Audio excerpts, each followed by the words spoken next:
Hello, and welcome back to the channel. So, Flight Sim Expo 2025 was today, June 27th, 2025. And I got together with some people from the community and we watched together. And I'll say this, I'm very disappointed. I'll be honest. I don't want this to be a rant video. Okay, I really don't. This is not a clickbait. This is not, come here to yell about the Expo. There's nothing against the team over at the Expo. The Flight Sim Expo, obviously, they work really, really hard to put on an amazing show, and they to spend all this time and effort to make it happen. That's a lot of man hours. That's a lot of coordinating to make it all happen. And what I'm disappointed in is the sheer amount of just not great presenters. Okay, and nothing against any of the speakers, nothing against the companies themselves. It's just that I felt like this year's expo, there was really no major bang. Every single time I remember in previous expos, it seems like every other presenter, there was a big bang, like, wow, this is incredible. There were two, there were two standout things, in my opinion, for this year's Flight Sim 2025 Expo. And so they started the whole thing off with Parallel 42. Now, Parallel 42 does make some amazing stuff in 2020. They have a limited amount of things that work in 2024. And Chase Plane is one of those things that was announced not too long ago from Parallel 42 in 2020. And they said they're making great strides for 2024, but it's not available yet. And then they briefly mentioned Flow, which is available in 2020, but really with no information about 2024. And then they announced a new plane. Okay, so they had a couple things that came out, but I was like, okay, well, whatever. It's Parallel 42. They're known for their scenes and some of their planes, but other than that, it's Chase, Plane, and Flow. Nothing really new from them. And then we go to NAVIGRAPH, and NAVIGRAPH just blows everything out of the water. Okay, they blow Parallel 42's presentation out of the water. NAVIGRAPH, which has been at the last couple of expos, at least that I've watched, they announced their taxi planning thing, and this looks really, really cool. And it's integrating with AI beyond ATC, which is really, really awesome. So AI traffic that beyond ATC offers, you'll be able to see the planes in the taxi planning software, and the new update to SimLink as well. And so this taxiway planning looks really incredible. And if they can find a way to merge both Beyond ATC and NaviGraph's taxiway stuff together so that when Beyond ATC gives you the taxi instructions, it automatically plops it in to NaviGraph, that would be game changer. So hats off to NaviGraph. You did an amazing job. I talked about it in my streams in the past where I've thought about maybe no longer subscribing to NaviGraph because the charts in 2024 are pretty good. You won my money. You won my money. No doubt about it. Feel there was next with Tower 3. Now, I didn't know this had multiplayer. Really, really cool. Up to 10 players from what I'm hearing. And this looks like a really good air traffic control simulator. Looks really, really cool. And they've been there last year, and their presentation was really good last year, and the presentation was great. Nothing amazing, that I could say, wow, this is game changing, but really, really cool. I think for people who are interested in air traffic control, this is a really cool tool to use, maybe to get you trained into going to VATSIM if you want to go that route. Then we come to VA systems. And what in the hell is any of this, honestly? I have no idea. Google it up, VA systems. So apparently you get a free panel in Flight Sim that allows you to do real world routes. Okay, that sounds great. Here's the catch with the whole thing, though. The catch with the entire thing is you have to pay money for airlines. So if you want Delta's real world routes, if you want American's real world routes, etc. If you want these, you have to pay them money. This is stuff you get for free for using a Pilot's Life flight generator or using a Pilot's Life to begin with. If you buy it for 30 whatever dollars, you get a career mode that allows you to fly all these airlines that they update every single month. What the hell is this? I don't understand how Flight Sim Expo even allowed them to be part of this. This just seems like a total scam. And then they're selling a piece of hardware that you buy for like $160 that has a little screen on it that shows you your status of your flight. What in the world is this? Okay, and then we got the controversial say intentions. Okay, they're changing the world, right? Everything they say is always, we're changing the way all this works. It's really, really cool stuff. It's almost like they're trying to be the next Apple with Steve Jobs. And sorry, guys, you're not. You absolutely are not. So they announced three things. They announced their traffic that, they've been paying all these YouTubers out. It seems like, I don't know for sure. I don't know for sure, but there's been a lot of videos that have been coming out about their, partners, traffic availability, and all that jazz. And from what I'm seeing from those traffic videos, I'm not all that excited about it. You can use FSL, TL, you can use just traffic, you can use Beyond ATC, FS HUD, you can use, whatever you want that, in my opinion, are better. Okay.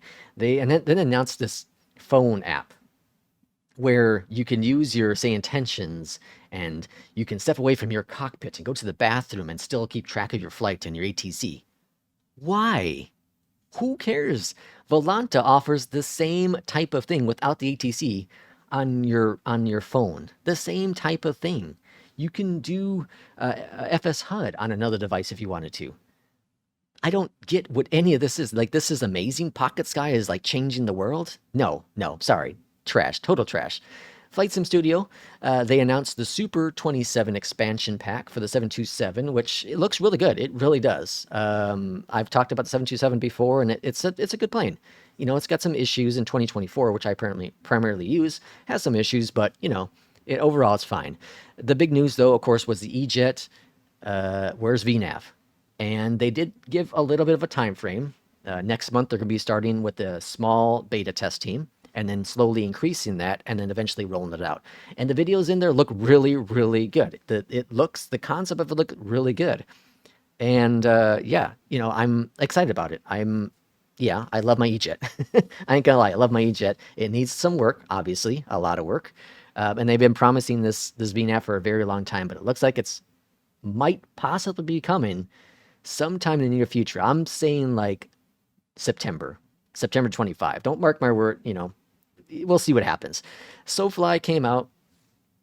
They had some interesting things. Now, SoFly does make some impressive products. There's no doubt about it. They're big in the community. They have all kinds of apps. There's like 70 different apps or something like that. But they announced a new thing, some sound product that you can now hear kids coughing in the background, and you can hear your co-pilot sneezing, and you can hear water drops, or when you land, it's a louder noise, some new soundscape thing. And I'm like, why? Like, there are so many other products that have this built into it. You can get another product. I'm not going to mention it here on the stream, but you can, because I don't remember the name, but you can get another product that offers very similar things right now, plus more on top of that, on top of just sounds. So whatever. And like, okay, I'm interested in the Cabin Announcement Pro because no subscriptions. It has all the airlines. It has a custom panel. It does sound really cool, but it was delayed until 2026. So that has me a bit concerned. It may be that they're working on trying to get it to work for the Xbox users. Maybe, I don't know. But the sound thing I was just lost with. I don't have any idea what any of that is. The Terra Builders Kennedy V2 upgrade looks really, really cool. Like, for a scenery, for a scene kind of thing, it looks really, really cool. That SoFly thing's called the Sound Enhancer tool. That is what that is called, by the way. Contrail, they showed off the Falcon 50, which looks like a really fun plane. There's no doubt about it. It looks really, really fun. Meridian, which is, I've talked about a lot of times, Nikki, who used to be with Honeycomb, they he showed off a couple of slides and videos and some updates to their products. No release dates, no prices. They also got pushed off the stage. Kind of got pushed out the door and said, hey, they were pushing off so many people. I don't understand it. And they also took I think it was three, maybe it's two, but whatever. They took a bunch of breaks, 8-minute breaks. It's a 4-hour expo. If someone's got to go pee or got to get something to drink or eat, get up and go do it. Like, what the hell? It's no different than a movie theater, right? That's what this is. It's a concert, whatever. Get up and go do your thing. Why do you need an 8-minute break when you're pushing people off the stage? Orbex was there as well. They showed off an airport and, some other stuff. It's Orbex. They big sponsor for the Expo, so, they do their thing. No complaints about Expo. And then we have the big announcement. This was from Winwing. Winwing blew. Winwing saved the Expo, in my opinion. Winwing saved the Expo. They had amazing prices. They had incredible peripherals. I'm telling you what, the Winwing. I'm hoping, hoping Winwing continues to do its trend and continues to make high quality products because they are a saving grace within the flight sim community when it comes to affordable peripherals for your flight simming. Very affordable stuff. And they make really good stuff. Whatever I own so far, EFIS, the FCU, I own the side stick as well. They're all really good, high quality stuff. I'm personally looking forward to a couple of the products that they showcased at the Expo. Check out the Expo or the Winwing site for more details about it. But I'm looking at the rudder pedal. Really good price, like $330 or something like that. That is a heck of a steal for those rudder pedals. And then they have a throttle quadrants and all that kind of stuff. Very top of the line stuff. That was about it. X-Plane went up on the stage next, and I don't really follow X-Plane, so at that point I kind of was done. But my biggest grief with all of this is the fact that they just had a bunch of garbage up on the Expo stage. Like, this is the presentation. This is the biggest stage in the US showcasing flight sim stuff. This is supposed to be the exciting, amazing, top of the line stuff, new stuff. And a lot of it was like available in Flight Sim 2020, available in Flight Sim 2020, or just this trash, this is trash, this is AI, this is subscription. Like, I don't care about that. I want to see the stuff that's unique. I want to see the stuff that's amazing. I want to see the stuff that's going to change the landscape of flight simming. That's what the Expo should be. And maybe I see why Microsoft didn't show up for the Expo. Maybe I see why. I don't know. Like, again, no criticism to Evan and the team at Flight Sim Expo. Absolutely not. I think they're top-notch people, and they put a lot of effort into making this happen. I wish they'd be more selective, though, who they pick to be on stage at this Expo. And I'm sure they get money from these dudes to make sure the Expo is affordable for people. I get that part. I really do. Money talks, and it walks, right? I get that part. But you also need to be selective in a niche community like we have here in Flight Sim. So we'll see what happens. Moza wasn't there, but they showcased some of their products as well, which look really, really good. Moza is going to be definitely top of the line products in terms of material used and this pricing. And then you have Winwing, which is affordability and high quality stuff. So it's going to be interesting to see those two compete as time goes on. Thrustmaster needs to really push itself. Logitech needs to really push itself to have higher quality product. Turtle Beach also needs to continue pushing itself to have those high quality products to match the effort and energy that Moza and Winwing are both putting into the hardware marketplace. Thanks for watching this video. Let me know down below what you think about the Expo in general. We'll see you next time. Take care.